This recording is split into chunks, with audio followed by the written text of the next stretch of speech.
me reuní por primera vez con el board, o con el comité de la Catedral de Cristal hace como 11 años. Me habían convocado para hacerme cargo de la iglesia hispana y recuerdo una pregunta que me hizo un pastor que estaba allí en la comisión, llamado Rick Mize. Estaba todo el board de Robert Schuller, quien era el pastor, el senior pastor de Crystal Cathedral, y yo estaba listo para responder cualquier pregunta. Me gustaba la idea de predicar desde la Catedral de Cristal por las cámaras de televisión, porque podía a través de la televisión llegar a miles de personas y me parecía que era una forma de llegar a más gente en menos tiempo. Así que me preparé para cualquier pregunta que me pudieran hacer, menos esa, la que me hizo Rick Mize. Y confieso que desde ese momento se convirtió en mi pregunta favorita. Una pregunta que yo también suelo hacer, porque es una forma estupenda de captar la huella que una persona tiene en el alma. Es una manera de saber su autenticidad. La pregunta fue: Dante, sabemos que eres bueno, o sabemos en lo que eres bueno, porque hemos revisado tu hoja de vida, pero muy honestamente, brutalmente honesto, ¿en qué crees que no eres bueno y deberíamos saberlo hoy? Y mi respuesta, que te la voy a decir al final de este mensaje, no fue la que ellos esperaban y obviamente causó una revolución.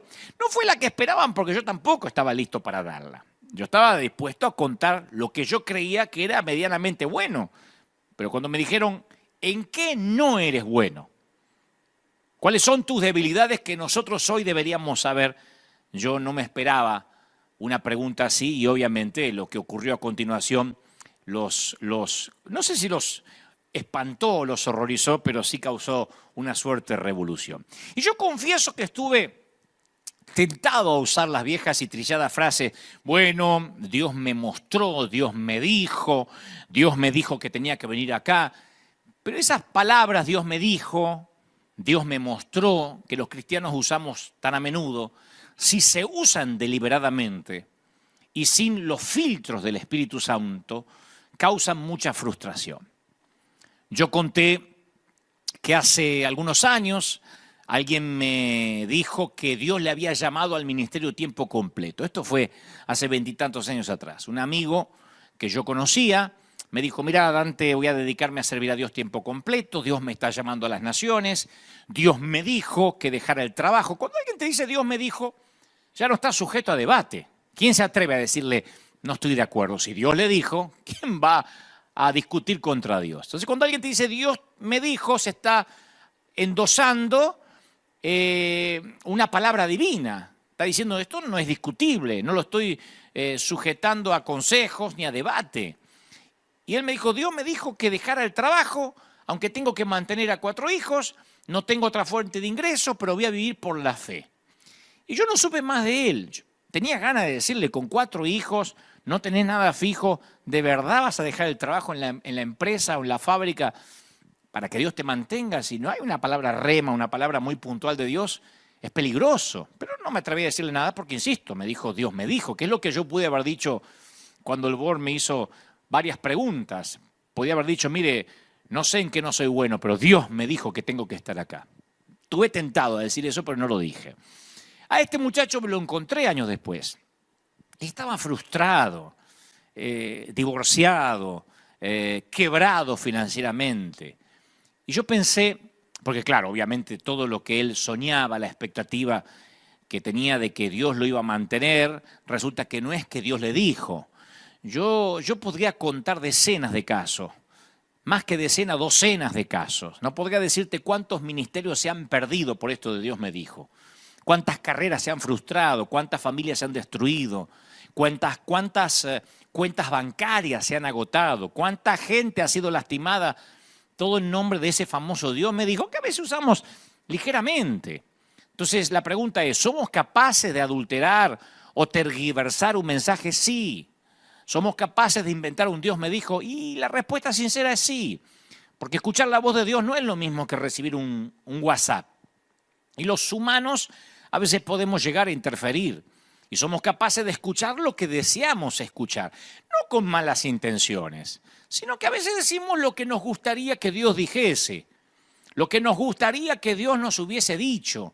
Entonces, el Dios me dijo, a veces se transforma en una licencia que nos solemos tomar para justificar una acción, una misión, una visión. Decir, bueno, Dios me dijo. Por eso yo digo siempre que el primer filtro ante un Dios me dijo es, esto que voy a hacer, esto que voy a emprender, ¿realmente viene de Dios? ¿Es congruente con el carácter de Dios lo que creo me está pidiendo? Yo he contado en varias ocasiones, están ahí disponibles los mensajes online, que hace años un profeta, entre comillas, profeta, me invitó a predicar a su iglesia, a su país, y yo le dije que no iba a ir, que no sentía de Dios, y él me dijo, Dios me dijo que tienes que venir a mi país. Y yo le dije, bueno, si Dios te lo dijo, quédate tranquilo, que también me lo va a decir a mí. Yo hablo con Dios todas las mañanas. Así que tranquilo, si Dios te lo dijo, estoy convencido que me lo va a decir a mí. Y él me dijo, no funciona así, Dios ya me lo dijo a mí. Le digo, bueno, pero espera que me lo diga a mí. La cosa es que no nos pusimos de acuerdo, no acepté su invitación y luego dejó un mensaje profético en el contestador de nuestro conmutador diciendo que nuestros niños iban a morir, que mis niños morirían ahogados y que lamentablemente a él le dolía en el corazón, pero por cuanto Dante Gebel no aceptó la invitación para venir a tal lado, pagará con la vida de 2 de sus hijos, dice el Señor, aleluya. Lo dejó ahí. Que yo me acuerdo que en ese momento me indigné, porque cuando alguien va a decir algo de parte de Dios, esa profecía o esa palabra no tiene que tener contradicciones con quien Dios es. Uno tiene que preguntar, a ver, ¿lo que voy a hacer es coherente con el carácter de Dios? ¿Se conforma a sus atributos? Gálatas 5:16 dice, porque el deseo de la carne es contra el espíritu y el del espíritu es contra la carne. Y estos se oponen entre sí, para que no hagáis lo que querráis, para que no hagas lo que quieras. Entonces a veces es el deseo de la carne que le sumamos un Dios me dijo. ¿Cuántas familias se han destruido? ¿Cuántas vidas se han dolido? Me consta de mucha gente que se va de una congregación y hasta el hombre de Dios le dice, Dios me dijo que te vas bajo maldición y te va a ir mal y tu familia le va a ir mal. Y claro, después, como vivimos en un mundo donde nos pueden suceder cosas, la vida no es un lecho de rosas, después casualmente el hijo choca el auto, se enferma la mamá y empieza a pensar, es la maldición, porque el pastor me lo dijo, porque salimos sin la cobertura. Y ese Dios me dijo a veces se usa para manipular, para meter miedo. Y no es congruente con el carácter de Dios. Los que somos papás, nunca diríamos una cosa así a un hijo nuestro. Se te va a morir tu hijo. Viene mi hijo, me presenta a mi nieto y yo le digo, se te va a morir ahogado porque no viniste para el Día del Padre. Se va a morir de muerte súbita, vas a ir a la cuna y lo vas a encontrar sin respirar. Te lo digo porque te quiero. Ningún padre diría eso. Mi hijo diría, eso no es congruente con el carácter de mi papá. Entonces el primer filtro es, cuando alguien dice Dios me dijo, ¿es congruente con lo que es Dios? Y quiero que me dejes avanzar porque esto deviene en lo que Dios me dijo que te diga. El segundo filtro es, ¿resiste esto el sentido común?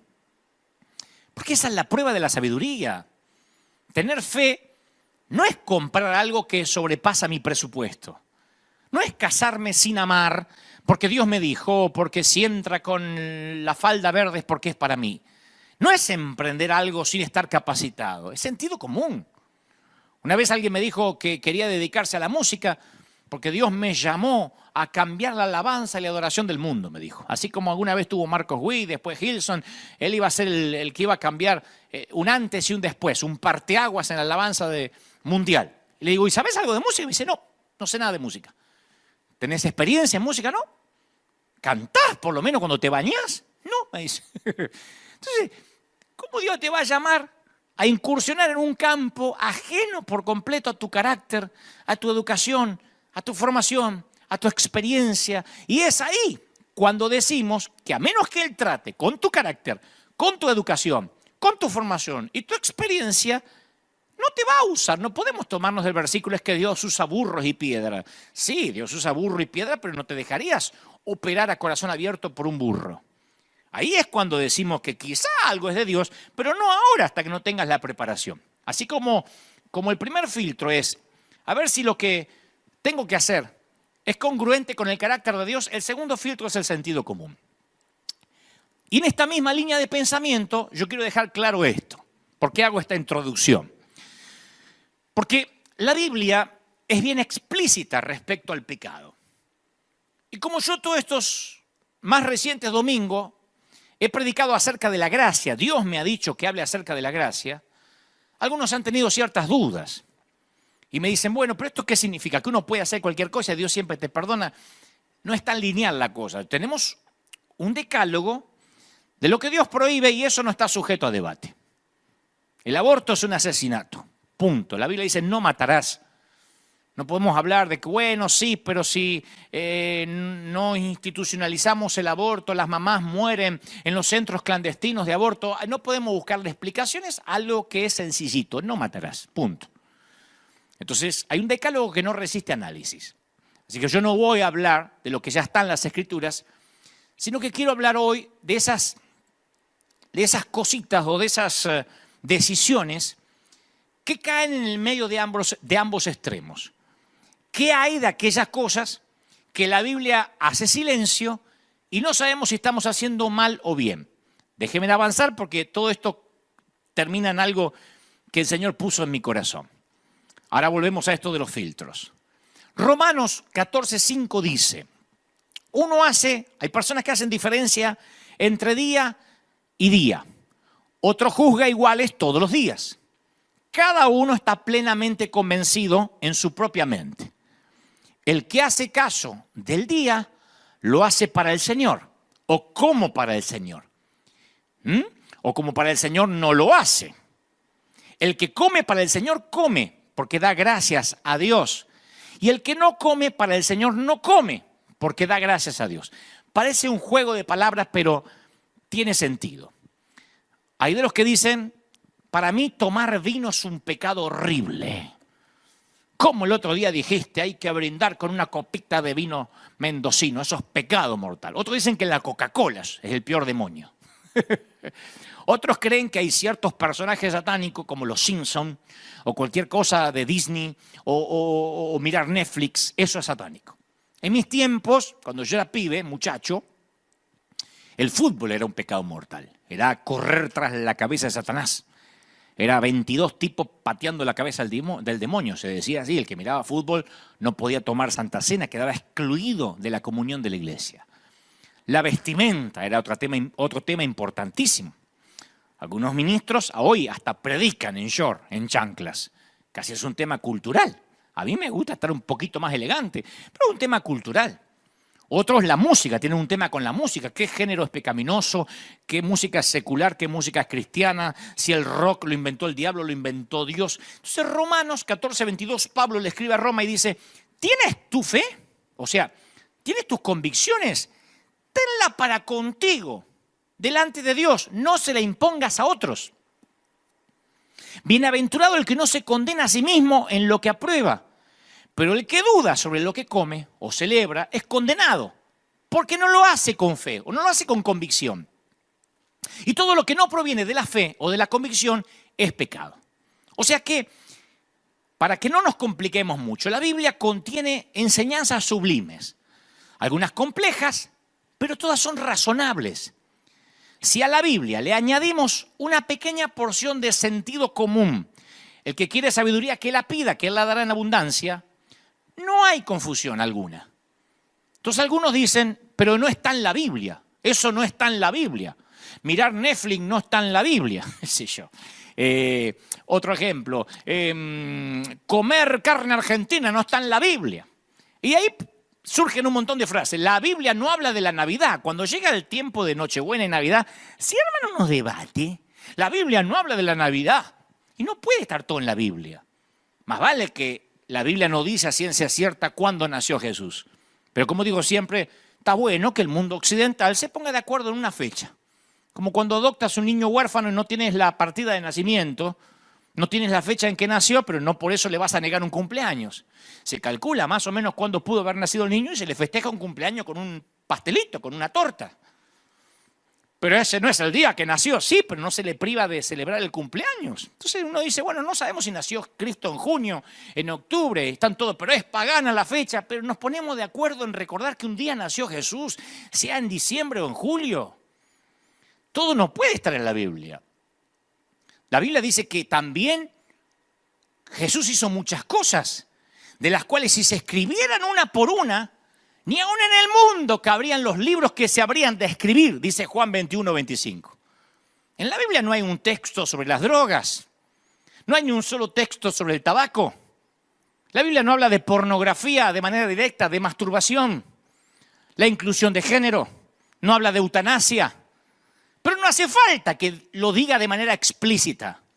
Tampoco dice nada acerca de celebraciones comunes y cotidianas como el Día de la Madre, el Día de la Primavera, el Día del Niño, el Día de la Independencia, fin de año, principio de año, Reyes, el Día del Amigo, el Día de Acción de Gracia, el día en que la suegra se fue de casa, qué sé yo, los cumpleaños, aniversario de bodas. Pero celebramos algunos de estos días y hacemos cosas que no aparecen en la Biblia. Por eso, insisto, necesitamos el filtro del sentido común. Hasta ahí estamos. Algunos están pensando, hoy vas a hablar de doctrina. No, todo esto es para construir, es la base para la enseñanza. Hay cosas que están en la Biblia claras y hay cosas que el sentido común hace que yo entienda. O sea, no necesito que diga la Biblia un versículo, no miraréis pornografía. Para decir, pero no está, así que puedo mirar. Pero es lógico. La Biblia habla de las impurezas, habla de los deseos perversos, habla de lo que entra, de lo que contamina al hombre. O sea, el sentido común me hace devenir en que la pornografía es nociva. No necesito que haya un versículo puntual, que sea un pecado capital necesariamente para que yo me atenga a él. ¿Me explico? Y también hay días comunes, como el cumpleaños, como el Día de la Mamá, que no me hace mundano celebrar el Día de la Mamá. Mamá, ¿qué nos decía? Todos los días son días de la madre. Acordate todos los días de obedecerme y yo voy a ser feliz. Pero le encantaba el regalito al Día de la Mamá y no por eso nos agarraba un demonio. O sea, no podemos transformarnos en legalistas de qué está ahí, qué no está ahí y no movernos de manera lineal. Esta es la base de la enseñanza. Ciertas leyes levíticas eran necesarias en Israel porque eran un pueblo de esclavos. Cuando salieron de Egipto necesitaban leyes de higiene, de salubridad, de moral, leyes sociales, leyes familiares. Hay cosas que parecen hasta infantiles cuando uno las lee, pero eran esclavos que no tenían esas leyes. Leyes de convivencia. Esas leyes ceremoniales hasta se consideraba a la mujer que tenía su periodo femenino como inmunda y debía apartarse de la casa, de la cama, a donde se sentaba quedaba inmundo, quedaba contaminado. Era una cuestión de higiene. No habían los implementos que hoy las mujeres pueden contar de higiene, de asepsia. Entonces, el Señor hasta les enseñó a cómo vivir en ese periodo del desierto, cómo cuidarse de alimentos que les podían hacer mal. Hoy decir esto de una dama es una ofensa. Pero siempre es más fácil confeccionar una lista de reglas. Tomar la Biblia literal y ahí nace el legalismo. Como dijimos estos domingos, cumple las reglas, eres espiritual. No cumple las reglas, eres carnal. Entonces no podemos decir, ahora retomo lo que dije al principio, me dijo Dios, porque así está en la palabra y esto no cambia. De manera literal, porque para eso Dios nos da varios filtros. No podemos decir, Dios me dijo, acá lo dice y esa es la única verdad. Sí, técnicamente esta es la verdad, pero también aquí habla Satanás. Cuando le dice, si postrado me adorares, esas son palabras de Satanás y están en la Biblia.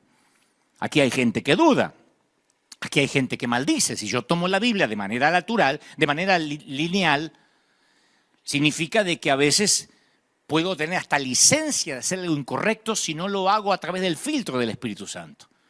El primer filtro es, ¿realmente esto viene de Dios? Lo decíamos recién, ¿esto es congruente con el carácter de Dios?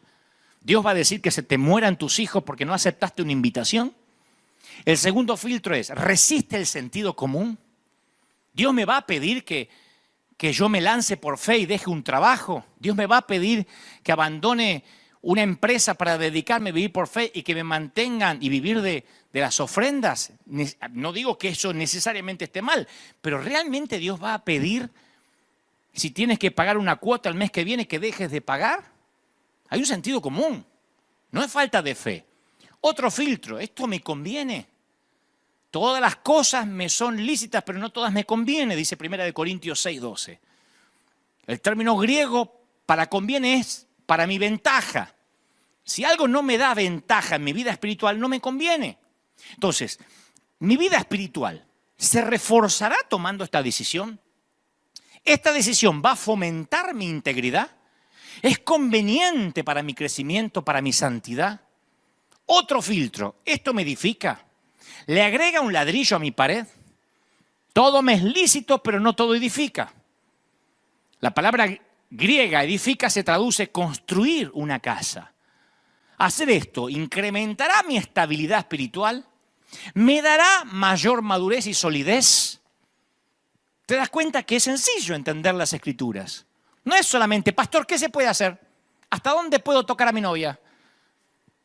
¿Puedo jugar en el casino?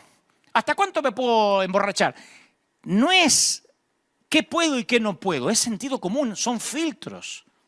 Hágase todo para edificación, dice 1 Corintios 14:26. Hágase todo para edificación.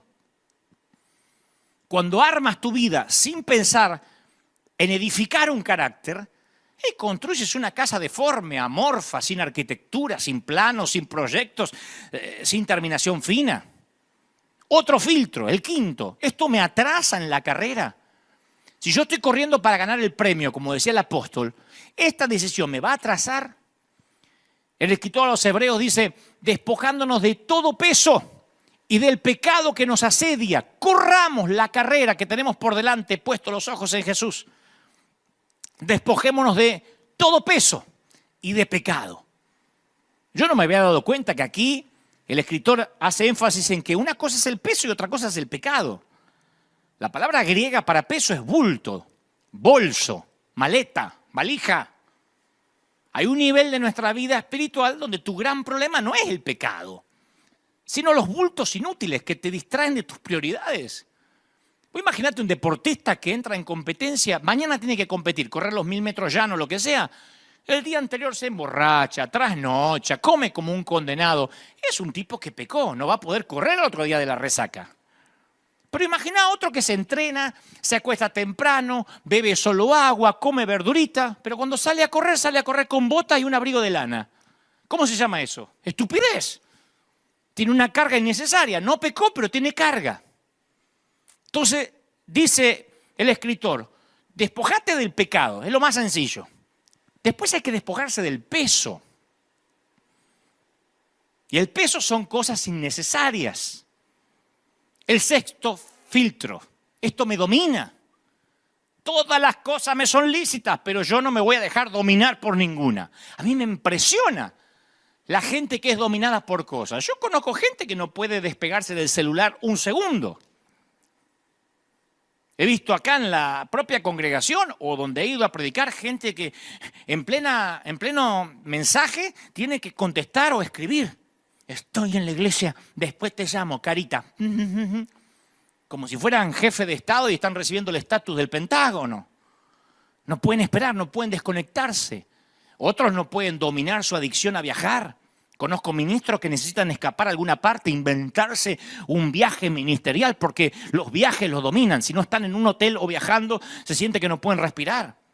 Otros no pueden prescindir del vino. Si no hay vino en la mesa, dejan que la comida se enfríe y salen corriendo a buscar vino. No dicen, bueno, no hay vino, tomo otra cosa. Si no hay vino, se endemonian.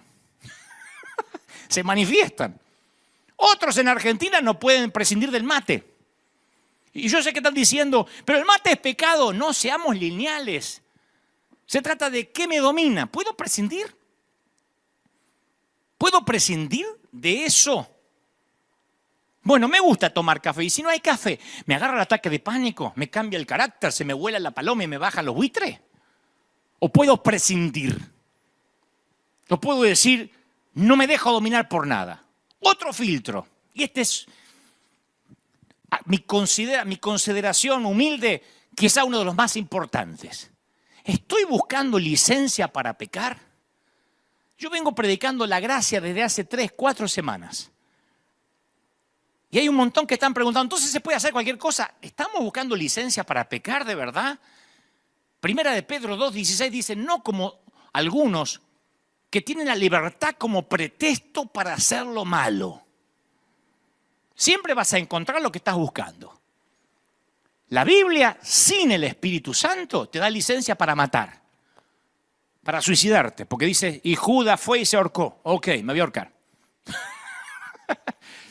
La Biblia, sin el discernimiento del Espíritu, te da licencia para pecar. Ah, Salomón tenía 900 esposas. Bueno, voy a empezar a coleccionar. O sea, los que quieren licencia para pecar, el mensaje de la gracia le viene como anillo al dedo. Ah, entonces puedo hacer de todo. No, lo que está buscando es licencia para hacer cualquier cosa. O sea, quieren saber qué se puede y qué no, cosa de no perderse de nada divertido. Otro filtro, ¿esto es ejemplo para otros? Porque dice, si alguien te dice que fue sacrificada esa carne a los ídolos, no la comas por motivo de conciencia, no la tuya, sino la del otro. La gente en el templo llevaba comida para los dioses, dedicada a los dioses. Y a veces no la comían, quedaba ahí. La comían solo los sacerdotes. Y como sobraba comida, pusieron una carnicería, literalmente, al fondo del templo. Si querías carne barata, la comprabas en el templo. Y de ahí el apóstol tiene que decir, mirá, si comer carne que fue dedicada a los ídolos le hace mal al otro, no la comas delante de él. Mirá que tu libertad no sea tropiezo a los débiles. Dice Corintios 8:9, 1 Corintios 8:9. Pero cuidado. Porque aquí siempre aparecen los que se aprenden un solo versiculito y se olvidan del resto de las escrituras. Yo los llamo los monoversículos. Que viven toda la vida con un solo versículo. Uno que les reconviene y van con ese versículo como bandera. No ven toda la escritura. Agarran uno que les conviene y no los movés de ahí. Son los que por lo general te dicen, el diezmo está en el Viejo Testamento, está en Malaquías. Son los primeros que se aprenden. Entonces no necesitas un versiculito para justificar tu desobediencia. Desobedece y punto. Vos te perdés la bendición. Los tacaños se aferran a, cuando des limosna, que no sepa tu izquierda lo que da tu derecha. A mí me llenan, cuando ponemos lo que hacemos por América Latina, que amueblamos, hay un montón que se sabe en ese versiculito. Algunos ni saben dónde está. Que tu mano derecha no sepa o tu izquierda no sepa lo de tu derecha. ¿Qué es la excusa para no dar? Para opinar sentado frente a un monitor. Pero se aprendieron el versiculito cuando están hablando de limosna, no de solidaridad, no de dar con generosidad. Los miedosos se aprenden otro. Hay que estar sujeto a las autoridades. Se aprenden eso. Aunque el resto de la Biblia muestra que los discípulos se hacían matar cuando un gobernante prohibía lo que Dios ordenaba u ordenaba lo que Dios prohibía. Pero se agarran del versículo, hay que obedecer para no correr riesgo. Y los fariseos aprenden el no hagas tropezar al débil. El débil no va a caer de la fe porque te pongas una camiseta de Homero Simpson. El que se va a enfurecer es el fariseo. Una cosa es hacer tropezar al débil, al neófito. Otra cosa es querer agradar al fariseo, cosa que jamás vamos a lograr, porque el fariseo siempre está buscando una excusa para crucificar al Mesías. Ya te condenaron en su mente, están buscando solamente evidencia. Necesitan tirar su piedra diaria antes de irse a dormir. ¿Me explico? Ahora sí, al meollo de este mensaje. Pero si yo no hago toda esta introducción y pongo esta base, después surgen las preguntas. Pero no dice la Biblia, pero no dice Romanos, pero no dice Hebreos. Por eso esto es necesario, con esta base, esto es lo que queremos construir y considero Dios me dijo que te diga. Con esta base, no sé si doctrinal, pero escritural, Biblia pura. La ley ceremonial de Levítico prohibía comer carne de varios animales por ser catalogados animales inmundos. Entonces un día Pedro tiene una visión. Hechos 10, literalmente Hechos 10, dice que tuvo gran hambre Pedro y quiso comer. Y mientras le preparaban algo, andá a saber si le preparaban un asado argentino con chinchulines, con choricito, qué sé yo, le sobrevino un éxtasis. Y entonces ve un cielo abierto, Pedro, y vio que descendía algo semejante a un gran lienzo, como una sábana. Atado en las 4 puntas, era bajado a la tierra. Una sábana, un lienzo. Cuando lo mira, se da cuenta que arriba de la sábana había cuadrúpedos terrestres reptiles y aves del cielo. Y le vino una voz y le dice, levántate Pedro, mata y come. ¿Tenés hambre? Ahí tenés. Y Pedro dijo, no, de ninguna manera. Yo no como cosa inmunda, ni la he comido jamás. Pedro era un estricto guardador de esas ordenanzas. Volvió la voz a Pedro, la segunda vez. Lo que Dios limpió, no lo llames común. Esto 3 veces pasó. Para Pedro, como todo judío de Palestina, esas comidas eran tabú, abominables incluso. Si durante el transcurso del día, ponele, Pedro tocaba un insecto muerto, se tenía que lavar las manos, la ropa, y quedaba impuro hasta el atardecer y no podía visitar el templo en ese día. Suponete que caía una araña del techo a una cazuela de barro, al plato, tenía que tirar todo lo que ésta tenía dentro, la comida, y de hacerla desaparecer. Ahora esos animales de contrabando descendían en una sábana en su techo, mientras que una voz le decía, levántate, mata y come. ¿Qué hace Pedro? Le recordó sus propias reglas a Dios. Dijo, esto es trampa. Es como que un policía te diga, pasa semáforo rojo. ¿Tú estás seguro? Esto es trampa. Por supuesto que no, dice Pedro. Nunca he comido nada impuro ni incierto. Y la voz le replicó, no llames impuro nada que Dios haya hecho puro. La escena se repitió 2 veces más. Entonces Pedro, estremecido en lo profundo de su ser, desciende por la escalera y se pega otra sacudida. Un grupo de gentiles inmundos que querían unirse al grupo de seguidores de Jesús. Los ungidos menos pensados. Uno diría, pero ¿por qué Dios se contradice? No se contradice, Dios es el que había dado esta ley levítica y ahora dice, lo limpié. Él es Dios.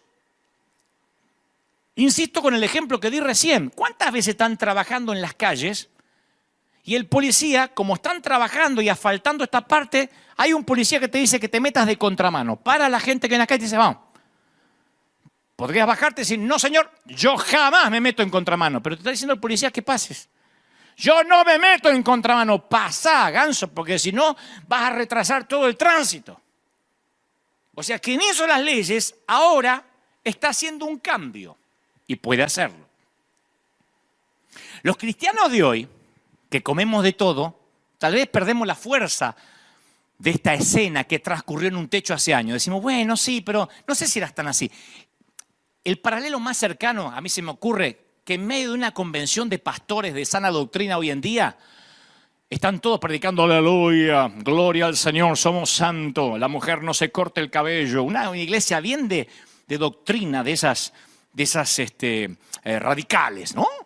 Y me imagino que están en una convención los pastores y de repente sobrenaturalmente desciende una barra de bar. Es un ejemplo. Un ejemplo, no diga aleluya, los que están buscando licencia para pecar. Es un ejemplo. Desciende una barra de bar y hay una voz del cielo que dice a los astemios, beban, a chupar, dice el Señor. ¿Cómo? ¿Qué diría la gente? ¿Qué dirían los pastores? ¡No! Jamás hemos bebido. Esa es la reacción de Pedro. Por supuesto que no, Señor. Ese era el tipo de convicción que tenía Pedro contra las comidas impuras. Me dijo, me estaba haciendo una trampa. ¿Dónde está la cámara oculta? En cuanto agarre uno de estos bichos, me quita el apostolado. Cuando Pedro, bajo presión, acepta visitar la casa de un centurión romano, se presenta a sí mismo diciendo, ustedes saben qué abominable es para un varón judío juntarse con un extranjero. Abominable. Él estaba haciendo esa concesión después de que perdió la discusión con Dios en el techo de la casa. Y Pedro después continúa, pero bueno, tragando saliva, pero bueno, Dios me mostró que a ningún hombre hay que llamarlo común o inmundo, porque entendió la metáfora. Se estaba produciendo una revolución de la gracia. Una revolución que apenas Pedro comprendía. Y los fariseos habían establecido normas precisas para permanecer limpio. Nunca entrar a la casa de un gentil, nunca comer con pecadores, no hacer trabajo alguno en sábado, lavarse la mano 7 veces antes de comer. Y cuando cuando se empieza a correr el rumor de que Jesús podría ser el Mesías tan esperado, los judíos estaban escandalizados. No solo eso, Jesús había pasado deliberadamente a territorio gentil. Había hablado y se había relacionado con gentiles. Había elogiado a un centurión romano por tener más fe que nadie en Israel, ¿te imaginas? Este centurión tiene más fe que todos los judíos. Los liquidó. Se ofreció a entrar en la casa del centurión para sanar a su siervo. Después vemos a Jesús tocado por una mujer que tiene una hemorragia hace 12 años, un problema femenino que le impedía que adorara a Dios, que le causaba gran vergüenza y que los fariseos enseñaban que esas enfermedades femeninas eran causadas a raíz del pecado de la mujer. Jesús los contradijo directamente. Desde aquel lugar Jesús se dirige al hogar de un gobernante de la sinagoga cuya hija acababa de morir. O sea que ya estaba inmundo porque lo había tocado una mujer con flujo. Y ahora inmundo como estaba, entra a una recámara y toca un cadáver. Diríamos en Argentina, sobre llovido mojado.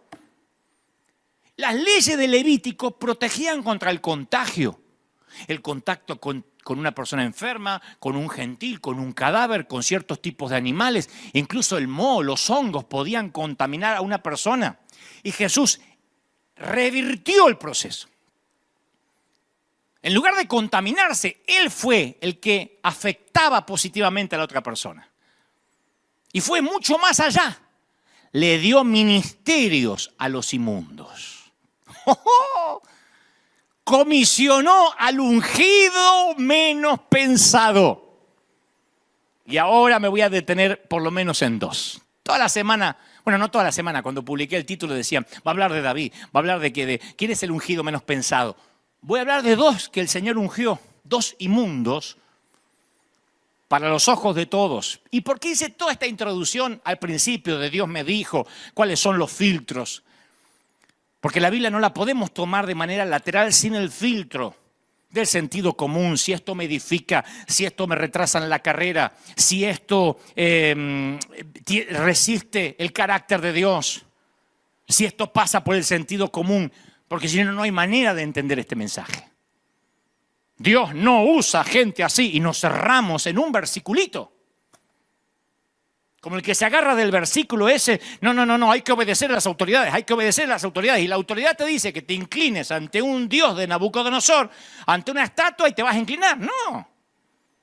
Vamos a obedecer en tanto y en cuanto no se contradiga con lo que Dios nos pide, con nuestras convicciones. La Biblia no puede poner manzanitas para que entendamos esto. Entonces, cuando el Señor toca a los inmundos, no solo los toca, va más allá. Les da un ministerio y esto va... Cuando el Señor me mostraba esto, yo decía, esto va a liberar tanta gente. Porque yo sé que muchos dicen, está bien, yo me siento perdonado, me siento que la gracia me alcanza, pero no puedo servir a Dios. Yo no puedo predicar, yo no puedo hacer nada. Me escribió alguien el otro día que dijo... Yo podría salir a repartir comida, pero me siento inmundo para repartir comida. Le digo, ¿qué vas a hacer? ¿Lavarte la mano 7 veces? ¿Qué querés? ¿Hacer una caminata a la Virgen para sentirte puro? Si ya el Señor te purificó y nuevas son las misericordias cada mañana. Pero hay en la mente una cautividad que heredamos, que ahora que el Señor nos perdona,